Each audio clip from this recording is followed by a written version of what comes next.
다 같이 자리에 일어나셔서 두 손 들고 인내 찬양 함께 드리겠습니다.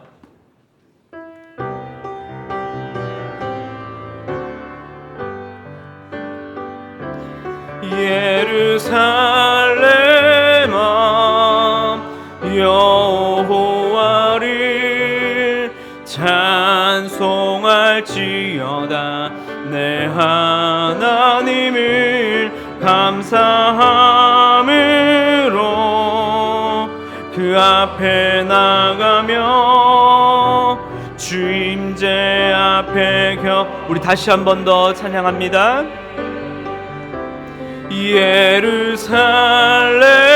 예루살렘아 여호와를 찬송할지어다.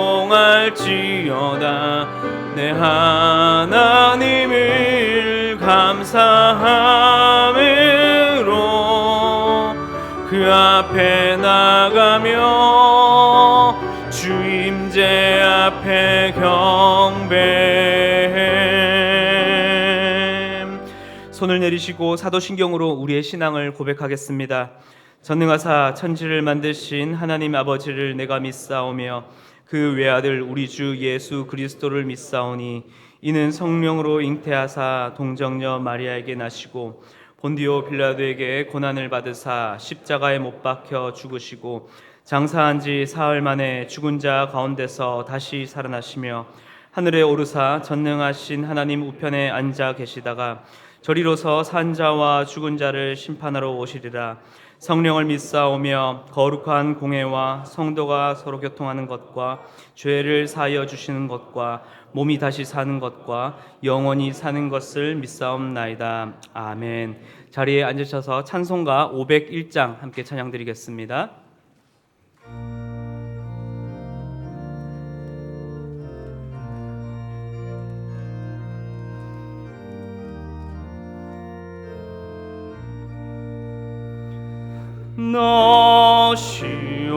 너시오나 이 소식 전파하라. 영광의 주 참 빛이 되신다. 만 백성을 이 밝은 빛에 모아 영원한 구원 주려 하신다. 이 기쁜 소식 곧 전하라. 구원의 소식을 널리 전하라. 죄 사슬에 얽매여 있는 사람 하도 많아 다 셀 수 없구나. 이 형제들 다 건져내기 위해 주 예수 복음 널리 알리자. 이 기쁜 소식 곧 전하라. 구원의 소식을 널리 전하라. 온 세상에 너 크게 외치어라. 하나님은 참 사랑이시다.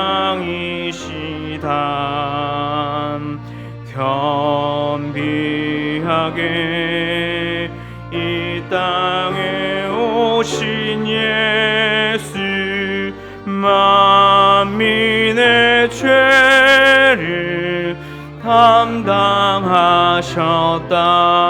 담당하셨다.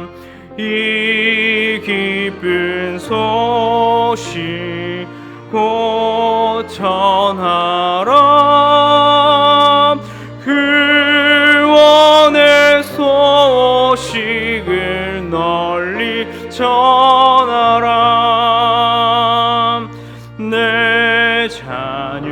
그리스도 이 복음 전파하라. 내 기도와 온 재물 드려서 이 복음을 너 힘써 전파하며 영광의 상을 내가 받으리. 이 기쁜 소식 곧 전하라.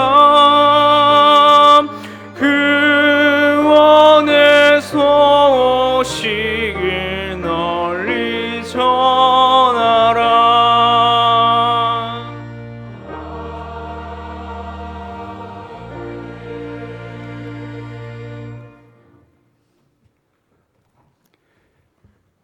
우리 주 하나님이여, 영광과 존귀와 능력을 받으시는 것이 합당하오니 주께서 만물을 지으신지라. 만물이 주의 뜻대로 있었고 또 지으심을 받았나이다. 아멘.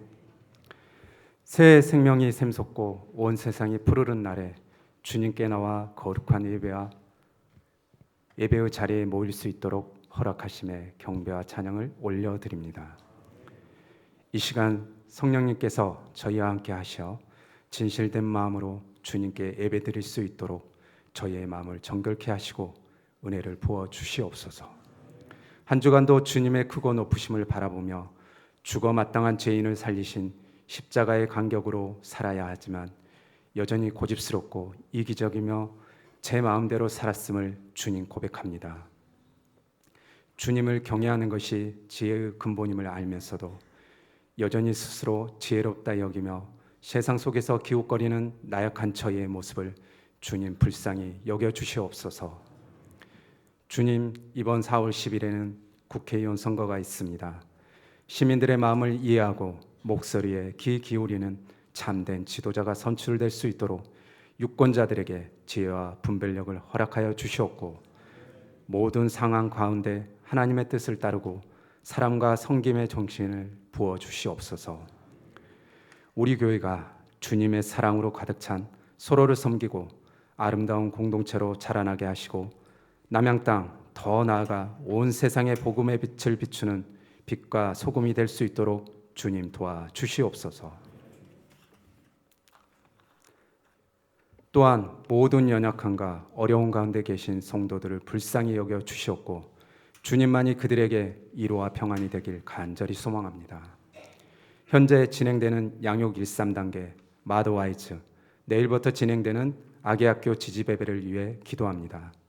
준비하는 손길마다 참여하는 모든 분들에게 주님의 사랑과 은혜를 경험하게 하는 귀한 시간이 될 수 있도록 주님 인도하여 주시옵소서.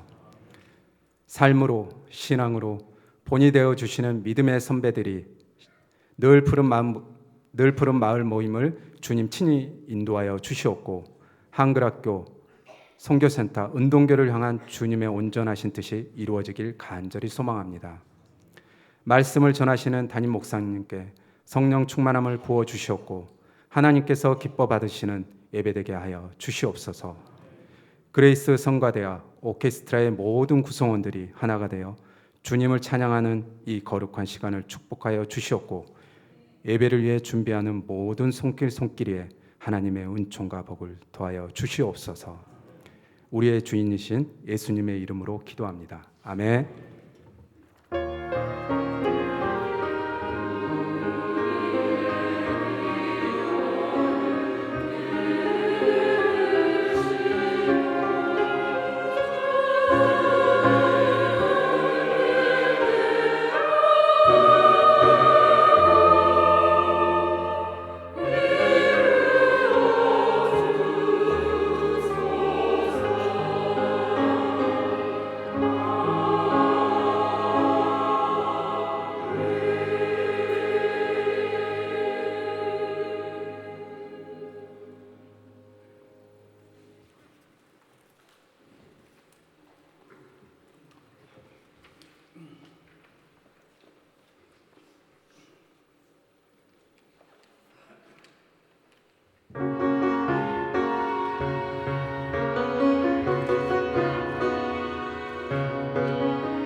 주님을 위해 기도하겠습니다.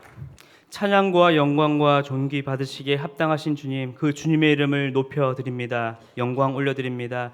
주님, 우리의 모든 찬양과 우리의 입술의 고백, 또한 우리의 삶이 온전히 주님께 연락되어 주님의 영광이 되며 이 땅 가운데는 그리스도의 평화가 되는 놀라운 은혜가 있을 수 있도록 주님 우리를 인도하여 주시옵소서. 이 시간 우리가 드리며 나아가는 우리의 예배 가운데에, 또한 우리가 마음을 다하여 드린 이 물질 가운데에 주님 영광 받아 주시고, 또한 이곳에 드린 우리의 삶의 고백을 통하여, 또한 우리의 삶의 발걸음을 통하여 예수 그리스도의 그 아름다운 향기가 우리의 가정과 삶과 우리의 지역과 우리의 모든 곳곳 가운데에 전파될 수 있도록 주여 우리를 사용하여 주시옵소서.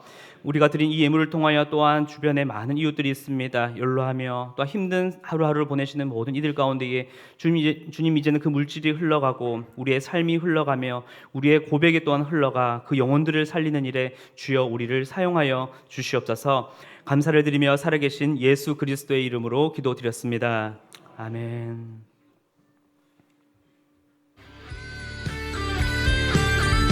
주의 음성을 내가 너를 사랑한단 말 있는 마음으로 주께 가오니 나를 영접하소서. 주여 넓으신 은혜 베푸사 나를 받아주시고 나의 그 주의 뜻같이 되게 하여 주소서. 내가 매일 십자가에 더 가까이 가오니 구세 주의 흘린 봄의 비로소 교회 소식을 전해드리겠습니다. 먼저 오늘 예배 가운데 처음 나오신 여러분들을 진심으로 환영합니다. 우리 새가족으로 등록하길 원하시는 우리 성도님들께서는 예배 후에 나가시면 왼쪽에 새가족실이 있습니다. 오시면 잘 안내해드리도록 하겠습니다. 교회 소식을 전해드리겠습니다. 엎드림 기도회가 계속해서 진행 중에 있습니다. 4월 주제는 바라봄이라는 주제로 함께 말씀을 나누고 또한 기도하는 시간을 가지니까요, 우리 온 성도님들 우리 수요 기도회에 함께 나와 큰 은혜 받으시길 기도하겠습니다. 수요 어린이 예배는 비전센터 1층 초등 2부실에서도 함께 드려집니다. 20주년 기념 자료를 함께 모으고 있습니다. 올해가 저희 교회가 이제 20주년이 되는 해입니다. 그래서 사진과 영상, 여러 가지 예배와 행사 등, 또한 사진이 이 출력된 이 사진을 가지고 있으시더라도 사진을 스캔 후에 잘 돌려드릴 예정입니다. 그래서 여러 가지 사진과 교회에 관한 자료들이 있으시다면 우리 윤시현 목사님께 문의해 주시면 감사드리겠습니다. 제2권사회 원래회가 오늘 12시에 큰 숲반 비전센터 2층에서 모임이 있습니다. 함께 참석해 주시면 감사드리겠습니다. 은동교 공개 학부모 교육 세미나가 4월 8일 월요일 오후 7시 30분에 그레이스홀에서 있습니다. 기독 부모의 역할이라는 주제로 곽광 목사님께서 강사로 섬겨주시겠습니다.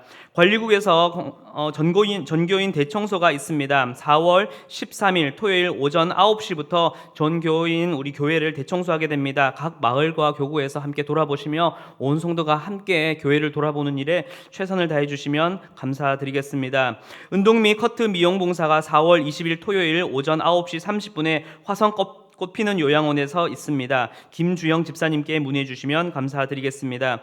예배국에서 3부 예배 그리고 엎드림 수요 기도회 음향 섬기미를 모집하고 있습니다. 분야는 예배 음향이고요. 인원은 3부 1명, 수요 기도회 1명입니다. 문의사항은 저에게 문의해 주시면 되겠습니다.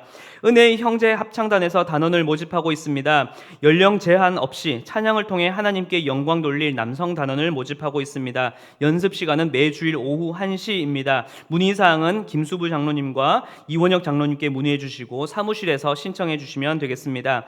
복지국에서 늘푸른 마을 섬기미를 모집하고 있습니다. 우리 앞서 영상에서 보셨듯이 우리 지난주부터 이제 늘푸른 마을 모임이 이제 시작되었습니다. 이를 위하여서 함께 섬기실 분을 모집하고 있는데요. 오전 10시 30분부터 12시 30분까지입니다. 문의는 박기선 권사님께 문의해 주시면 감사드리겠습니다.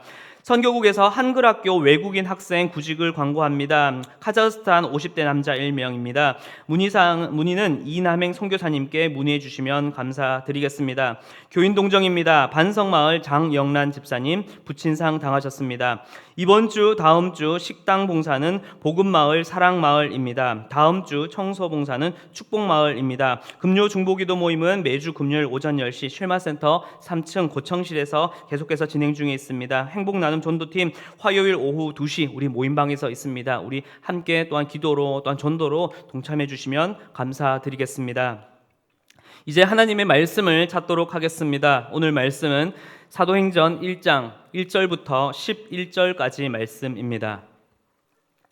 신약성경 187쪽입니다. 사도행전 1장 1절부터 11절까지 말씀을 저와 교독하면서 읽도록 하겠습니다. 데오빌로여, 내가 먼저 쓴 글에는 무릇 예수께서 행하시며 가르치시기를 시작하신부터 그가 택하신 사도들에게 성령으로 명하시고 승천하신 날까지의 일을 기록하였노라. 그가 고난 받으신 후에 또한 그들에게 확실한 많은 증거로 친히 살아계심을 나타내사 40일 동안 그들에게 보이시며 하나님 나라의 일을 말씀하시니라. 모이사 그들에게 분부하여 이르시되 예루살렘을 떠나지 말고 내게서 들은 바 아버지께서 약속하신 것을 기다리라. 요한은 물로 세례를 베풀었으나 너희는 몇 날이 못 되어 성령으로 세례를 받으리라 하셨느니라. 그들이 모여 있을 때에 예수께 여쭈어 이르되 주께서 이스라엘 나라를 회복하심이 이때니까 이르시되 때와 시기는 아버지께서 자기의 권한에 두셨으니 너희가 알 바 아니요 너희에게 마시면 너희가 권능을 받고 예루살렘과 온 유대와 사마리아 땅끝까지 이르러 내 증인이 되리라 하시니라. 이 말씀을 마치시고 그들이 보는데 올려져 가시니 구름이 그를 가리어 보이지 않게 하더라. 올라가실 때에 제자들이 자세히 하늘을 쳐다보고 있는데 흰옷 입은 두 사람이 그 곁에 함께 읽겠습니다. 이르되 갈릴리 사람들아 어찌하여 서서 하늘을 쳐다보느냐. 너희 가운데서 하늘로 올리신 이 예수는 하늘로 가심을 본 그대로 오시리라 하였느니라. 아멘. 담임 목사님 나오셔서 예수님의 바톤 터치라는 제목으로 말씀 전해 주시겠습니다.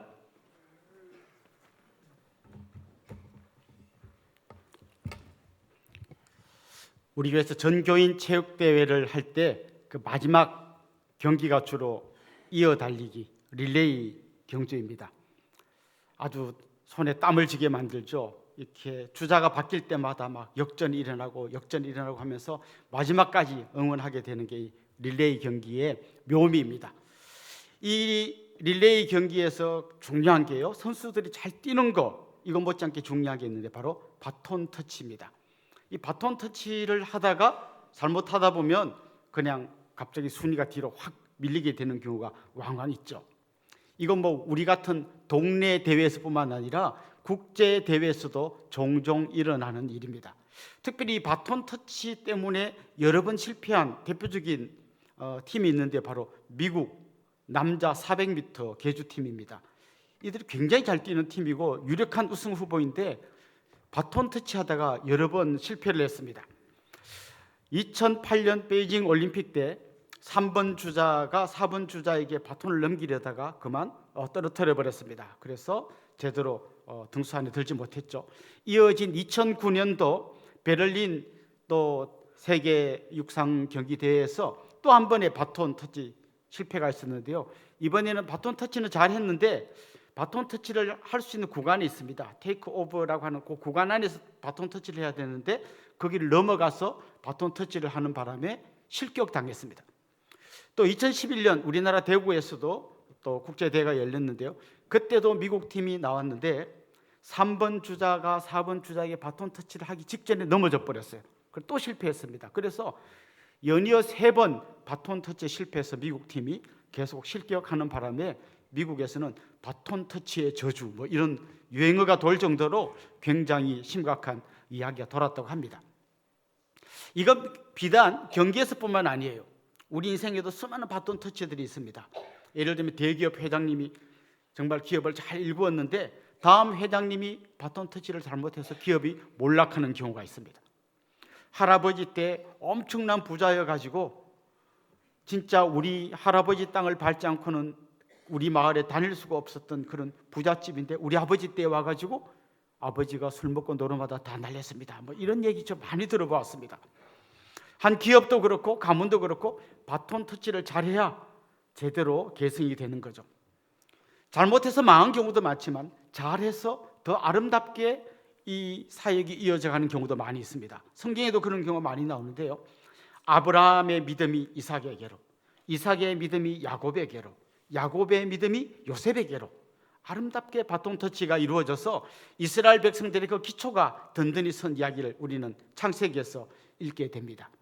모세가 사역을 잘 마무리하고 그 바톤을 여호수아에게 넘겨줍니다. 자기는 광야 40년 사역을 마무리하고 가나안 정복은 여호수아에게 바톤을 넘겨주었는데 여호수아가 이 바톤 터치를 잘해서 이스라엘 백성들이 가나안에 잘 정착했습니다.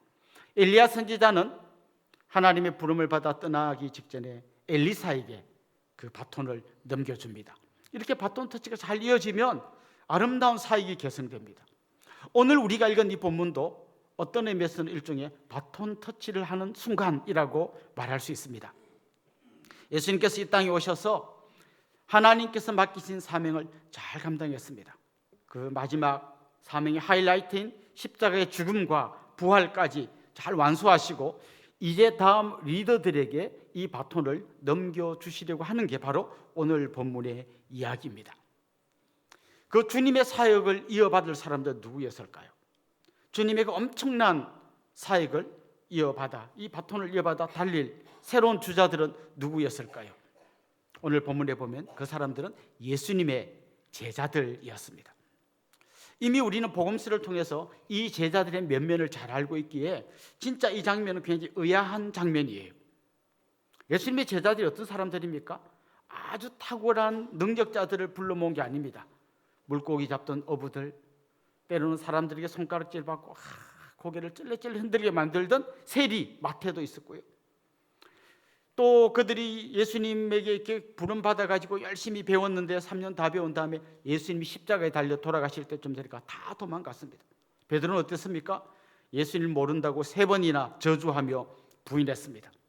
도마 같은 제자는 예수님이 부활했다는 소식을 듣고도 안 믿습니다. 나는 그 예수님의 못자국에 손가락을 넣어보기 전까지는 절대 못 믿겠다고 이야기했습니다. 한마디로 자격 미달인 사람들입니다. 그런데 놀랍게도 주님은 남들이 볼 때, 아니 우리가 볼 때도 너무 부족해 보이고 안 되겠다 싶은 사람들을 세웁니다. 그들에게 주님의 바톤을 넘겨주십니다. 여러분, 이 축구 경기 할 때 감독들이 딱 보다가 너무 못하는 선수 그냥 빼잖아요. 빼고 딴 선수를 넣어야 되잖아요. 근데 제자들은 어떤 사람들입니까?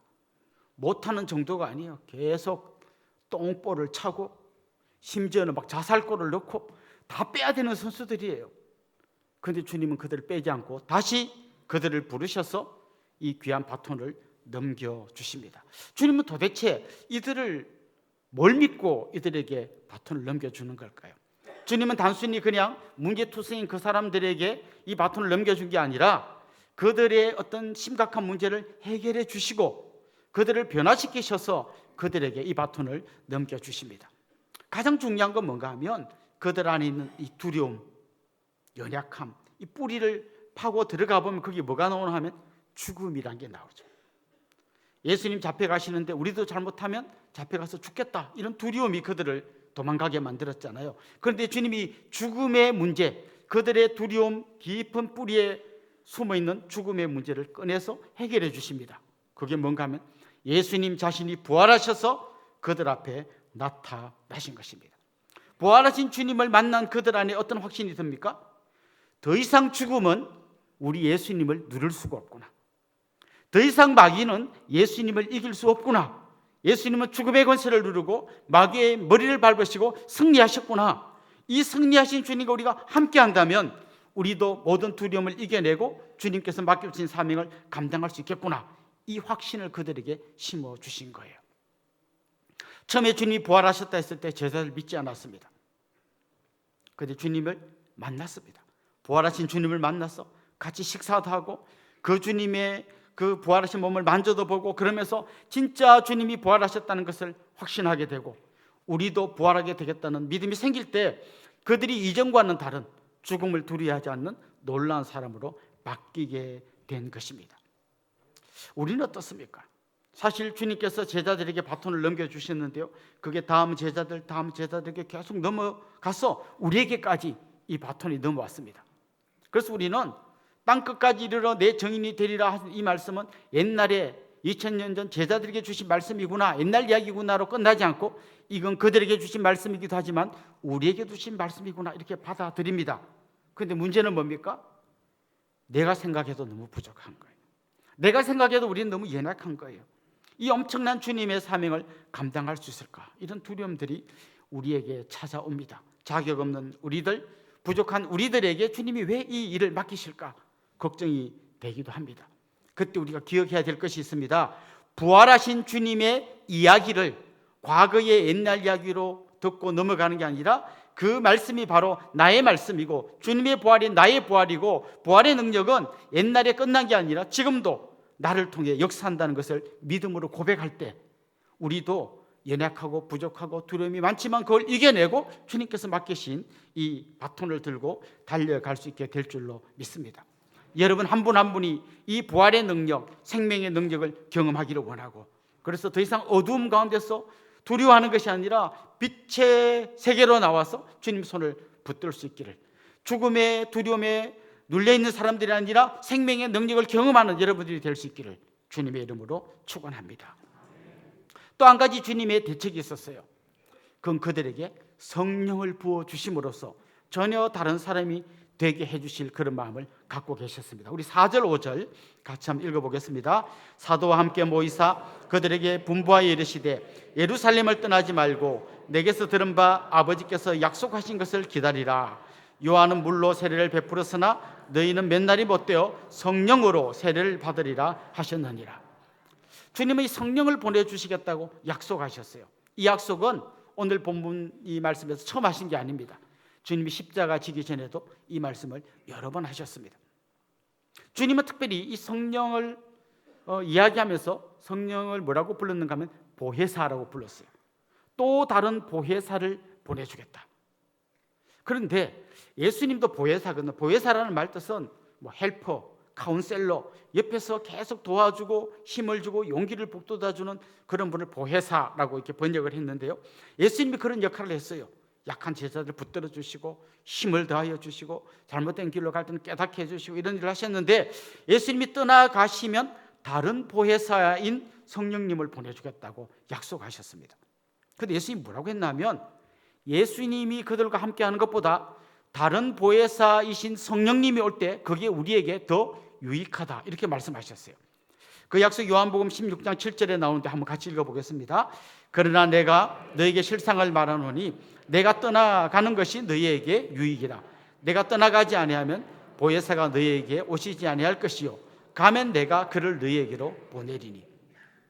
예수님이 떠나가시고 성령님이 오시는 게 우리한테 더 유익하다는 겁니다. 왜 그럴까요? 예수님은 스스로 시간과 공간 안에 갇히셨어요. 그러니까 예수님을 실제로 만날 수 있는 사람은 2000년 전에 그 동네 살던 사람, 그들이었어요. 그 시간과 공간 안에 예수님이 그 시간과 공간을 초월하시는 분이지만 일부러 인간이 되어 오셔서 그 시간과 공간 안에 갇히셨어요. 그래서 그때 그 자리에 있었던 사람만 예수님을 만날 수 있었습니다. 성령님 어떻습니까? 성령님은 지금 시간과 공간을 완전 초월하여 우리를 만나 주십니다. 이 예배 시간에 이곳에서 여러분 한 분 한 분을 만나 주실 뿐만 아니라 동시에 우리가 함부로 갈 수 없는 저 북녘 땅 감옥 한 가운데까지도 성령님이 들어가셔서 성도들을 만나 주실 수 있는 겁니다. 그래서 예수님이 떠나고 다른 보혜사이신 성령님이 오시는 것이 우리에게 유익이다 이렇게 말씀하셨습니다. 실제로 사도행전을 보면 이 사도들이 막 활동하고 다니지만 그 위에서 진짜로 일하시는 분은 성령님이세요. 그래서 엄격하게 말하면 예수님의 바톤을 이어받은 사람은 사도들 같아 보이지만 진짜 그 바톤을 이어받은 분은 성령님이시고 사도들은 그 성령님과 함께 일하는 동력자들이었습니다. 그래서 많은 분들이 사도행전이라는 말 대신에 성령행전이라고 하면 더 좋겠다 이런 이야기를 하시는 걸 보았습니다. 이제 그 바톤이 또 우리에게까지 전해졌잖아요. 우리가 부활의 능력을 경험할 뿐만 아니라 또 한 가지 우리가 기억해야 될 것은 성령님의 능력을 힘입어야 한다는 겁니다. 우리의 능력, 우리의 지혜, 우리의 크기가 아니라 성령께서 우리에게 임하셔서 권능을 주실 때 그때 그 힘과 능력으로 우리에게 맡기신 이 사역을 감당할 수 있어야 한다는 것입니다. 그게 바로 예수님께서 그 부족해 보이는 제자들에게 바톤을 넘겨주실 수 있는 이유였고, 부족해 보이는 우리에게 사명을 주시는 이유라고 할 수 있습니다. 그렇습니다. 이 바톤을 다른 말로 표현하자면 사명이라고 할 수 있습니다. 예수님께서 하나님으로부터 사명을 받으셨습니다. 그 사명을 잘 감당하셨습니다. 십자가를 지고 죽으시고 부활하셔서 죄와 죽음 가운데 있는 우리를 다 구원해 내시고 마귀의 머리를 밟으시고 승리하셔서 이 승리를 우리에게 안겨다 주셨습니다. 여기까지 주님이 이 땅에서 하신 일입니다. 그 다음에 주님이 사명을 제자들에게 그리고 우리에게까지 전해주시는데 그 핵심은 뭔가 하면 주님이 하신 이 모든 일의 증인이 되라고 하는 거예요. 사실 제자들은 주님께서 지금 바톤을 넘겨주시는데 바톤을 받으면서도 그 의미를 잘 몰랐어요. 그래서 오늘 본문에 보면 좀 황당한 질문이 나옵니다. 뭐라고 물어보는가 하면 주님이 이제 막 성천하기 직전인데요. 주님, 이스라엘 나라를 회복하심이 지금 이때입니까? 이렇게 물어봅니다. 그들은 여전히 주님께서 부활하셔서 이제 이걸 하시려나 보다라고 생각했어요. 뭡니까? 저 로마 사람들을 몰아내고 주님이 이 땅 가운데서 독립된 나라를 세우시고 주님이 왕이 되려고 하시나 보다. 아직까지 그 패러다임에서 벗어나지 못했습니다. 칼빈 들어보셨죠? 이 깔뱅이라고도 하는 이분이 제자들의 이 질문에 대해서 이렇게 말합니다. 처음부터 끝까지 하나도 맞는 말이 없다. 이때입니까? 그때 아니고 이스라엘 나라 그 개념 아니고 그들이 말한 거 A부터 Z까지 다 엉터리로 질문했다는 거예요. 주님은 그 질문을 들으시고 대답을 해 주십니다. 때와 기한은 하나님이 알아서 하시니까 너가 신경 쓸 필요 없다. 그 대신에 주님이 주신 대답이 뭔가 하면 그 유명한 사도행전 1장 8절입니다. 우리 한번 같이 읽어볼까요? 오직 성령이 너에게 임하시면 너희가 권능을 받고 예루살렘과 온 유대와 사마리아와 땅끝까지 이르러 내 증인이 되리라 하시니라. 이게 주님께서 우리에게 맡긴 사명의 그 모든 엑기스를 모아놓은 말씀입니다. 특별히 이 말씀에서 중요한 단어들을 좀 생각해 보면 좋겠는데, 첫 번째는 증인이라는 단어가 있어요. 증인. 그럼 증인이 뭡니까? 증인은 자기가 상상한 걸 이야기하는 사람이 아니에요. 증인은 자기가 보고 듣고 경험한 것을 본 그대로, 들은 그대로, 경험한 그대로 말하는 사람이 증인이에요. 나는 하나 봤는데 거기다가 막 살을 붙여서 재미있게 말하는 거, 이건 드라마 작가이거나 소설가이지 그 사람은 증인이 아니에요. 증인은 보고 듣고 경험한 걸 그대로 말하는 사람이 증인입니다. 여러분, 이 증인이라는 말이 헬라어로 마라투스라는 말인데요, 이 단어의 다른 뜻이 뭔가 하면 순교자예요. 증인이라는 말과 순교자, 이게 같은 단어입니다. 다시 말하면 진짜 증인은 내가 죽는 한이 있어도, 내 생명을 빼앗기는 한이 있어도 절대로 내가 보고 듣고 경험한 거 이거 말고는 딴 얘기 안 하고 그걸 전하려는 사람, 그 사람이 증인입니다. 요즘 사람들이 이렇게 맛집에 가서 맛있는 음식을 먹으면 제일 먼저 뭐부터 합니까? 기도를 하겠죠. 기도하기 전에 카메라를 다 꺼냅니다. 그걸 찍어가지고 자기 SNS에 막 올립니다. 우리 남양에 드디어 이런 맛집이 생겼는데 서비스도 좋고 양도 많고 맛도 좋다고 막 홍보해 줍니다. 얼마 받고 해줍니까? 10원도 안 받았는데 막 홍보해 줍니다. 이건 절대 혼자 알면 안 돼. 이건 전해야 돼. 이 식당의 증인들이 지금 이 예배당에도 가득 차 있습니다. 근데 여러분, 진짜 여러분이 보고 듣고 경험한 예수 그리스도의 그 능력의 증인으로 살고 계십니까?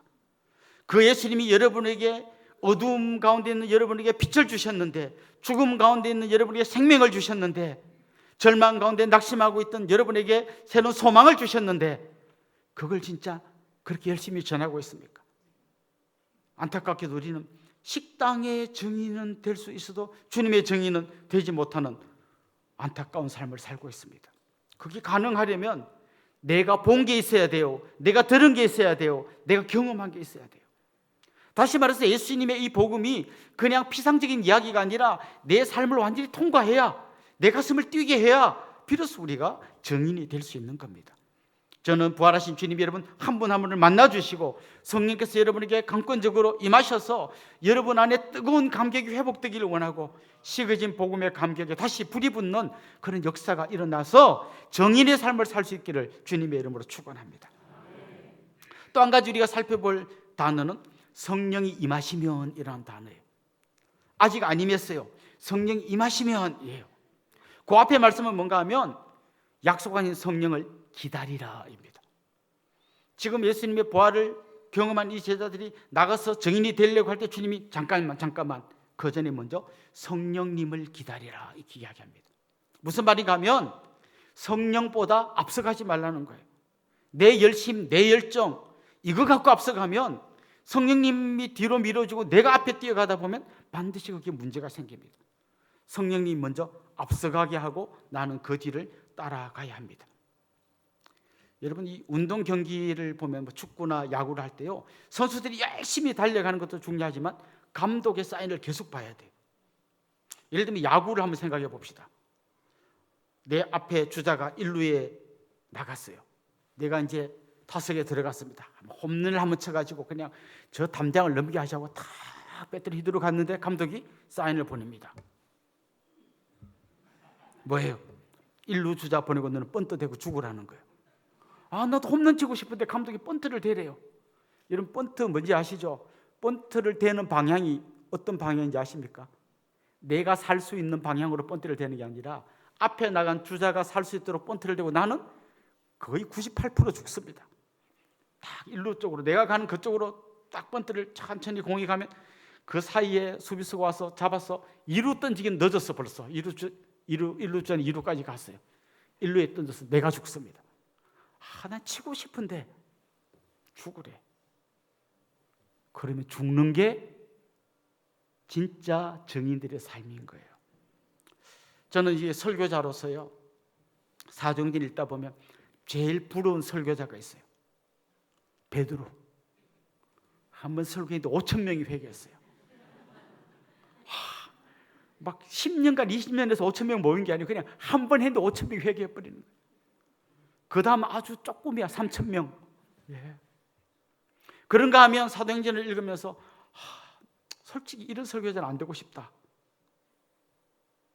스데반 열심히 설교했는데 한 명도 회개 안 하고 다 돌 던져서 돌 맞아 죽었어요. 여러분 생각해 보십시오. 이왕이면 베드로처럼 사역하고 싶지 스데반처럼 사역하고 싶은 설교자가 어디 있겠어요. 그런데 스데반이 번트를 대고 죽은 그 자리에 있던 사울이라는 사람이 나중에 바울이라는 주님의 사도가 되어서 놀라운 일을 하지 않습니까? 우리 모두가 홈런 치려고 하면 안 돼요. 우리의 감독이신 성령님에게 우리 눈을 계속 맞춰야 돼요. 됐다, 그만큼 너무 뛰지 마라. 막 내 열심과 열정은 그냥 막 꽉 가서 다 뒤집고 뭔가 하고 싶은데 때로는 주님이 천천히 감독을 봐라 그러는 거예요. 그래서 성령이 임하시면 아직 안 임했어요. 임할 때까지 기다려야 하는 거예요. 성령님의 인도를 받아야 하는 거예요. 성령님이 앞서가면 내가 따라갈 수 있는 게 진짜 사역자인 것입니다. 세 번째 좀 살펴보고 싶은 단어는 여기 나온 지명들입니다. 예루살렘과 온 유대와 사마리아와 땅끝까지 이르러 내 증인이 되리라. 우리는 하도 많이 들어서 당연한 것처럼 들리지만 당시의 이스라엘 백성들에게는 혁명적인 말씀입니다. 왜냐하면 그들은 하나님의 말씀을 듣고 천국 가야 되는 사람은 오직 유대인들만이라고 생각했습니다. 그들이 복음을 전해야 될 땅은 그 가나안 땅, 이스라엘 땅 그 아니라고 생각했어요. 그런데 주님이 모든 경계를 다 허물어 버리십니다.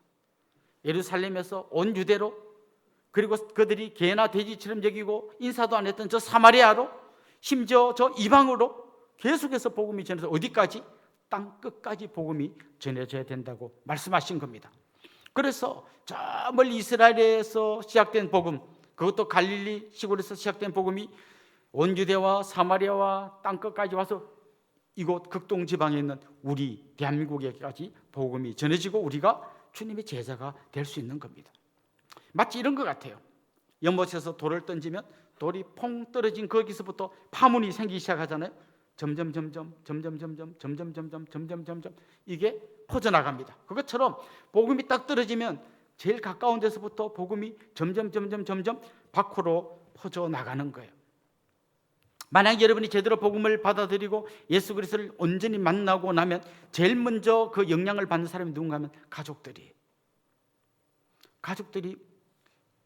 이상한 생각이 드는 거죠.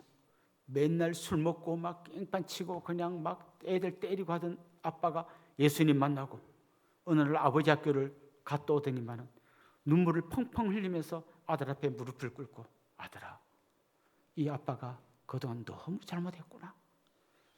그렇게 할 때 막 그 아들이 엉엉 울면서 아버지한테 받았던 모든 상처를 다 해결하고 막 새 힘을 얻고 도대체 우리 아버지가 왜 이렇게 변했을까 보니까 아버지가 예수님 믿고 변화된 거 할 때 나도 저 예수를 믿어보고 싶다 이런 마음이 드는 거예요. 막 아내가 막 그냥 성질머리대로 맨날 남편 바가지 끌고 막 못되게 하다가 어느 날 보니까 막 남편 막 나가는데 인사를 90도로 하고 막 남편이 좋아하는 음식을 준비해 놓고 그래서 남편이 생각하는 거죠. 사람이 죽을 때가 되면 이상한 행동을 한다더니 이 사람이 뭔가 이상하다. 물어보는 거죠. 당신 요즘 왜 그래? 근데 이렇게 말하는 거죠. 지난주에 내가 교회 가서 설교를 듣는데 우리 목사님이 남편을 잘 섬기라고 했습니다 하면 남편 마음속에 이런 확신이 들어요. 이 교회는 건강한 교회구나. 여보 열심히 교회를 다녀. 그 어느 날 와보는 거예요. 도대체 뭐라고 하기에 이 성질머리 고약한 우리 아내가 이렇게 변했을까? 이렇게 뒤에서 몰래 실제로 실화예요. 어떤 제가 세가독 신방 갔더니 자기 부인이 교회를 가는데 완전히 변화되는 거 보고요. 도대체 뭐라 했길래 이렇게 변했나 싶어서 몰래 와서 들었대요. 한 달쯤 듣고 등록 한번 제가 신방 간 적이 있어요. 그렇습니다. 복음이 떨어지면 일단 저 땅 끝에 사람 변하기 전에 먼저 내 옆에 있는 사람이 나 때문에 변화돼야 되는 거예요. 그 덕을 봐야 되는 겁니다. 진짜 예수라는 분이 전한 복음은 생명의 복음이고 사람을 변화시키는 복음이구나라는 걸 가족들이 제일 먼저 알아야 되는 겁니다. 그 다음 회사의 직원들이 우리 꼴통 과장님이 갑자기 요새 이상해졌어. 새 사람이 된 것 같아. 한 2달 전부터 교회를 갔더니 완전히 딴 사람이 됐어. 이런 이야기가 여러분 직장에서부터 흘러나와야 되는 거예요. 저 이기적이고 지만 알고 저 까칠까칠한 저 인간, 아이고 교회 가서 저런 인간 만날까 봐 나는 교회 안 갈래. 이런 얘기 너무 많이 들어봤어요. 저는 여러분의 가장 가까운 사람들부터 여러분이 만난 예수님을 여러분을 통하여 경험할 수 있기를 소망합니다. 그래서 여기서 끝이 아니에요. 우리의 눈이 저 땅 끝까지 바라보고 있어야 합니다. 그래서 때로는 단기 선교 갈 때 같이 가셔서 저 캄보디아로 대만으로 가셔서 선교지에서 사역하는 선교사님들을 도와주고 격려해주고 기도해 줘야 해요. 직접 가지 못하는 분들 헌금으로 후원하고 같이 무릎 꿇고 기도하는 겁니다. 모세가 산 정상에서 두 손 들고 기도할 때 현장에서 싸우는 여호수아가 승리했어요. 그런데 이 기도의 손이 내려오면 패배하는 거예요. 현장에서는 우리 선교사님들이 싸우면 우린 여기서 기도의 손을 들고 멀리서 대포를 쏘아대야 되는 겁니다. 그럴 때 그 현장에 선교사님들이 승리하게 되는 거죠. 또 놀라운 것은 땅 끝으로 가야 할 뿐만 아니라 우리 곁으로 찾아온 땅 끝에서 온 사람들을 우리가 섬겨야 됩니다. 그러면서 우리 동네는 정말 우리 교회에게 특별한 동네예요. 지금 땅 끝에서 온 분들이 우리 교회로 매주일 한 100여 명이 오시고 있습니다. 와서 한국말을 배웁니다. 한국말을 배우면서 간간히 찬송을 배웁니다. 또 성경 동영상을 그들이 봅니다. 그리고 거기서 좀 마음이 열린 분들은 한글학교 끝난 다음에 각 나라별로 흩어져서 선교사님들과 함께 성경 말씀을 배우고 예수님을 믿고 세례를 받고 그래서 자기 나라로 돌아가서 선교사의 사명을 감당하게 됩니다. 우리가 연초에 사명을 선포한 것처럼 우리 교회 안에 외국인 교회 10개가 생기기를 우리가 기도하기 시작했습니다. 지금 한 3개 나라가 움직이고 있습니다. 조만간에 한 3개 정도의 교회는 생길 것 같아요. 더 많은 교회가 우리 교회 안에 이 빈 공간에 다 생겨서 오후가 되면 그냥 여기에 외국인들이 바글바글 예배드리러 오는 그런 교회가 되기를 소망합니다. 지금은 우리가 그냥 한민족, 단일민족 뭐 이런 얘기하지만 앞으로 20년만 지나면 우리나라가 그야말로 다민족 국가가 될 거예요. 그때 진짜 건강하게 살아남아서 주님의 복음을 전하는 교회는 어떤 교회인가? 이 모든 땅끝에서 오신 분들을 받아들이고 그들을 섬기는 그 교회가 진짜 주님의 말씀대로 섬기는 그 자리에서 놀라운 복음의 역사가 일어나게 될 줄로 믿습니다. 사실 오늘 우리가 사도행전을 처음 시작합니다마는 이 사도행전은 누가가 기록한 말씀이에요. 누가는 사도행전뿐만 아니라 누가복음도 기록했습니다. 그런데 누가복음의 첫 시작과 사도행전의 첫 시작을 보면 누가가 뭐라고 기록하고 있냐면 이 책을 데오빌로라고 하는 어떤 한 분에게 전하려고 쓰고 있어요. 사실 누가는 자기가 성경을 기록한다고 쓴 게 아니에요. 데오빌로라는 사람에게 자기가 보고 들은 예수님에 관한 말씀, 그 예수님의 뒤를 이어 사도들이 그리고 성령께서 어떻게 역사하셨는지를 자기가 글로 써서 어마어마한 책을 만들어서 데오빌로한테 보낸 거예요. 여러분, 그 당시의 문화에서 이런 양피지를 구하고 거기다 한자 한자 글자를 쓴다는 게 얼마나 힘든 일인지 아시죠? 한 명의 회심자를 위해서, 그 한 명을 제대로 주님의 말씀으로 섬기기 위해서 이 사람은 이 두 권의 책을 컴퓨터로 친 게 아니라 한 글자 한 글자 써서 보냈어요. 이게 바로 정인의 삶이에요. 정인은 여러 가지 방식으로 복음을 전할 수 있습니다. 누가는 바로 자기가 보고 듣는 걸 글로 써서 책으로 만들어서 데오빌로에게 보냈어요. 데오빌로가 아마 이 책을 읽고 너무 감동받아가지고 옆에 사람에게 당신도 보시오 당신도 보시오 할 때 그분들이 그거를 복사기가 없으니까 한자 한자 뺏겨가지고 이런 사본들이 그 당시에 돌았을 거고 그게 결국은 성경으로 들어오게 된 거죠. 저는 여러분이 그렇게 한 영혼을 바라보면서 어떻게 내가 저 영혼을 내가 전도할까? 그럼 내가 카톡을 한번 보내볼까? 아니면 저분 우리 다락방에 VIP로 초대해볼까? 아니면 내가 읽었던 감동적인 책을 저분에게 선물해볼까? 아니면 내가 교회에서 배운 대로 원투원을 해볼까? 여러 가지 방식으로 한 영혼에게 다가가기를 소망합니다. 그때 여러분을 통해서 진짜 한 사람, 그 한 사람을 통해서 한 가정, 그 가정이 한 가문 이렇게 바뀌어지고 변화되고 예수님 앞으로 돌아오는 놀라운 역사가 일어나기를 간절히 소망합니다. 사실 우리 가정은 우리 집안에서 딱 우리 혼자 예수 믿었어요. 그렇기 때문에 핍박도 많이 받았고 또 아버지 일찍 돌아가시니까 예수 믿어서 망했다는 소리도 많이 들었습니다. 그런데 날마다 하나님이 역사하시고 조금씩 이 영향력이 퍼져나가서 우리 외가 쪽은 거의 다 이제 복음화되었어요. 우리 이모 5명 중에 4명이 권사님이 되셨습니다. 우리 친가 쪽에도 변화가 일어나기 시작했어요. 우리 사촌 형님 한 분이 목사가 되셨습니다.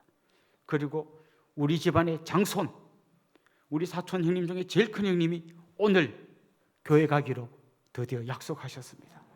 그래서 인천에 있는 한 교회에 출석하겠다고 전화를 하셨어요. 기대합니다. 여러분을 통해서, 정인이신 여러분 한 분 한 분을 통해서 이 역사가 계속해서 일어날 수 있기를 주님의 이름으로 축원합니다. 우리 같이 한번 찬양하고 계속해서 기도하면 좋겠는데요. 주님이 홀로 가신 그 길 같이 한번 찬양하겠습니다.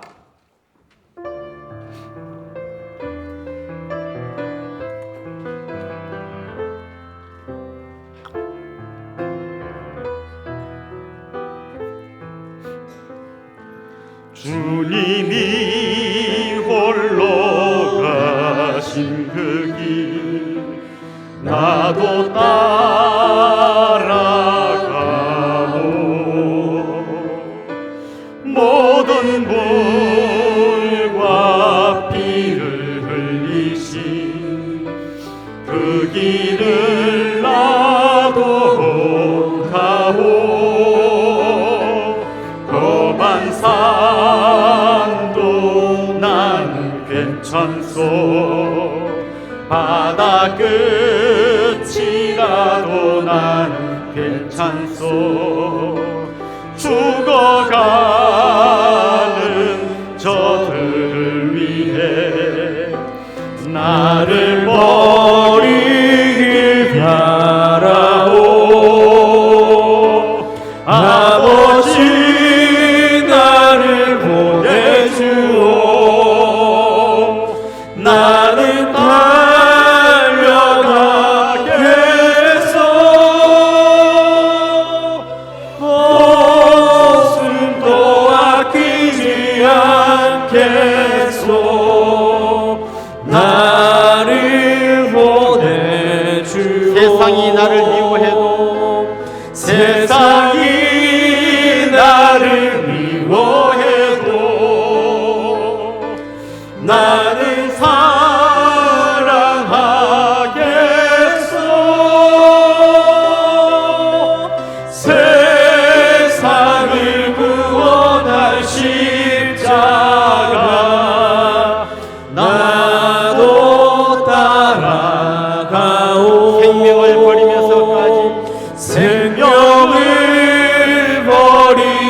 영서까지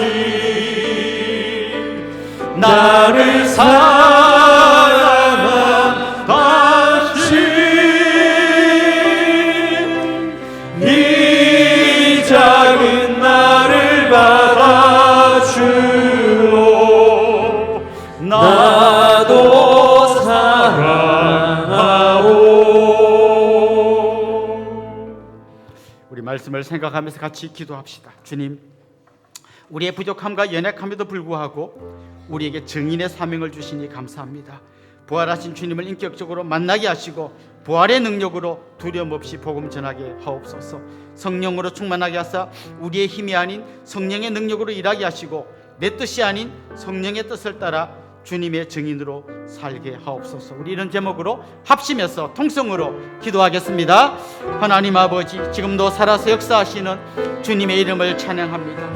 주님께서 우리에게 부활의 능력을 주셨사오니 하나님, 더 이상 어둠과 죽음 가운데서 낙심하고 실망하고 두려워하는 삶이 아니라 그 부활의 능력을 경험한 사람으로서 생명의 능력을 경험하고 예수 그리스도의 능력을 경험하여 힘있고 능력 있게 살아가는 진정한 믿음의 사람들이 되게 하여 주시옵소서. 주님 기도합니다.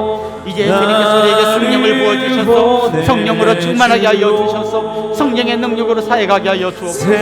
무엇보다 성령께서 우리의 감독이 되어주시고 우리보다 앞서가셔서 우리가 성령의 뒤를 따라가며 주님의 복음을 증거하는 놀라운 역할들을 감당할 수 있도록 주님 도와주시고 인도하여 주시옵소서. 하나님 아버지 기도합니다. 이제 우리가 정인의 삶을 살아갈 때 가까이 있는 우리 가족들이 먼저 변화되게 하여 주시고 우리의 변화를 우리 집장 동료들이 알게 하여 주시고 우리의 변화를 통하여 수많은 영혼들이 주님 앞으로 돌아오는 감격의 삶을 살게 하여 주시옵소서.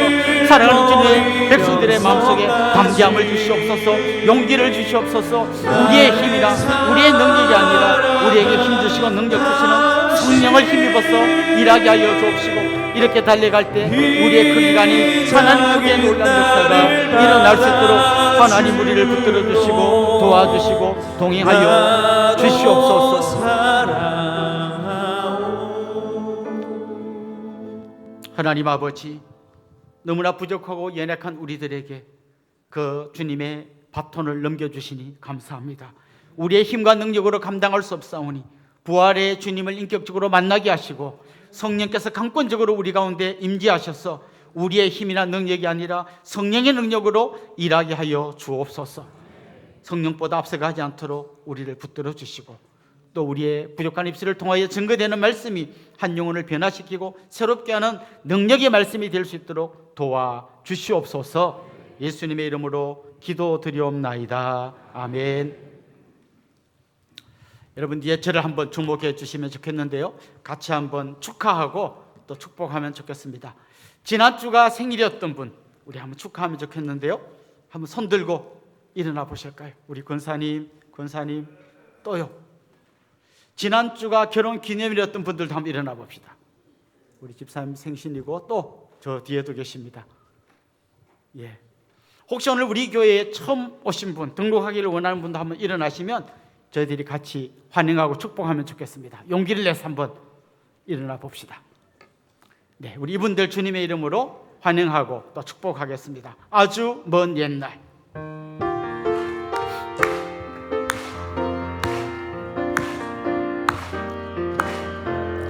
아주 먼 옛날 하늘에서는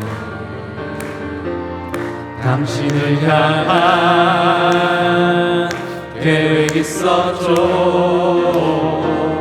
하나님께서 바라보시고 좋았더라고 말씀하셨네. 이 세상 그 무엇보다 귀하게 나의 손으로 창조하였노라.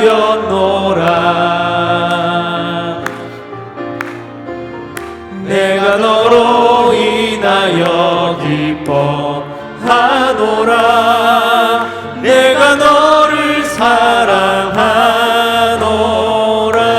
사랑합니다. 축복합니다. 사랑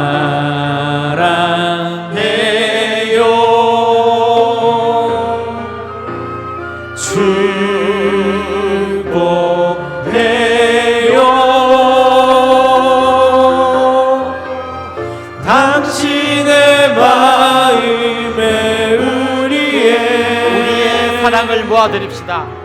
사랑을 드려요. 사랑합니다. 축복합니다. 우리 앞뒤에 있는 분들 또 옆에 있는 분들과 다 인사합시다. 주님의 이름으로 사랑하고 축복합니다. 예. 이제 우리 자리에서 한번 다 일어나겠습니다. 폐회성 온 교회가 온전한 복음을 온 세상에 같이 부르고 축도로 예배를 마치겠습니다.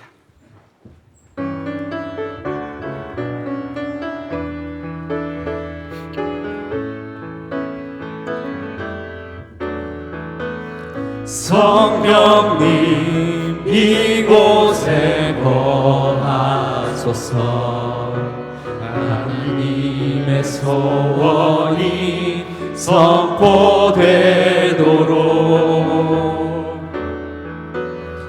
메마른 이 땅 덮으소서. 끝까지 사랑하신 사랑으로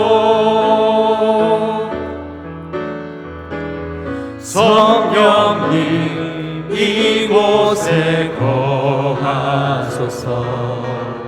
하나님의 사랑이 선포되도록 살리시고 사랑하시는 아버지 뜻 주의 교회가 살아내도록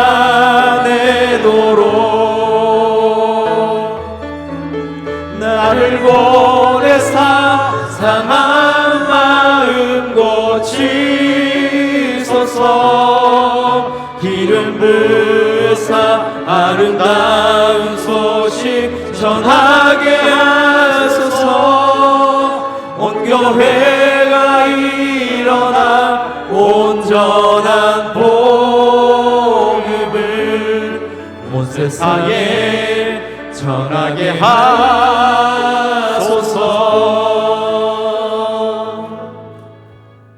우리 주 예수 그리스도의 은혜와 하나님 우리 아버지의 극진하신 사랑과 성령님의 감화, 감동, 위로, 교통, 충만하심이 사랑하는 주님의 백성들과 그 가정 위에 이제로부터 영원토록 함께 있을지어다. 아멘.